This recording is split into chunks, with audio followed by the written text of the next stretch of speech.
রাত 10:44 দিকেই কলটা পাই। এখান থেকে চৌমুনি থেকে একজন কল করে জানান যে সারেঙ্গাটা রোডের এখানে একটা বাড়িতে আগুন লেগেছে। তো সাথে সাথেই আমরা দুইটা আমাদের প্রথম কল এবং দ্বিতীয় কল গাড়ি নিয়ে এখানে এসে উপস্থিত হই এবং এখানে এসে আগুনের ভয়াবহ পরিস্থিতি দেখে আমি কক্সবাজারের কাছ থেকে আমাদের সাহায্য চেয়ে পাঠাই। পরবর্তীতে কক্সবাজার থেকেও একটা ইউনিট এসে এখানে কাজ করে। টোটাল আমাদের ফায়ার সার্ভিসের 3টা ইউনিট আমরা এখানে একসাথে কাজ করে আগুনটা নিয়ন্ত্রণে আনি এবং পরবর্তীতে আগুনটা নির্বাপনের সক্ষম হই। আমরা এসে দেখলাম যে দুইটা বাড়ি সম্পূর্ণ মোটামুটি ক্ষতিগ্রস্ত হয়েছে আর দুইটা বাড়ি আংশিক ক্ষতিগ্রস্ত হয়েছে।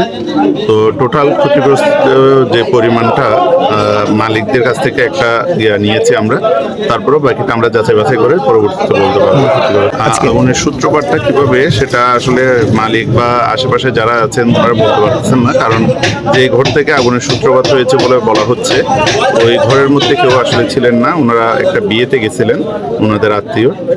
তো কেউ বাড়ির ভিতরে না থাকায় আসলে আগুনের সূত্রপাতটা কোন জায়গা থেকে বাইরের লোকজন বললেও সেটা আসলে বোঝা যাচ্ছে না এবং ওনারা এখনো পর্যন্ত কনফিউজ যে আসলে আগুনটা কিভাবে লেগেছে।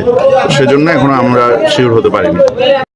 আর আমরা এখানে ঘনবসতিপূর্ণ এলাকা এবং সামনে সবগুলোই দোকান। তো সেজন্য আমি এখানকার স্থানীয় জনগণ এবং ব্যবসায়ীদেরকে আমি অনুরোধ জানাবো, আপনারা অবশ্যই এই আগুনের মৌসুমে, শুষ্ক মৌসুমে আপনারা সতর্ক থাকবেন এবং নিজেদের জানমাল রক্ষার জন্য আপনারা সর্বদাই সচেষ্ট থাকবেন এবং ফায়ার সার্ভিসের সহায়তা নেবেন।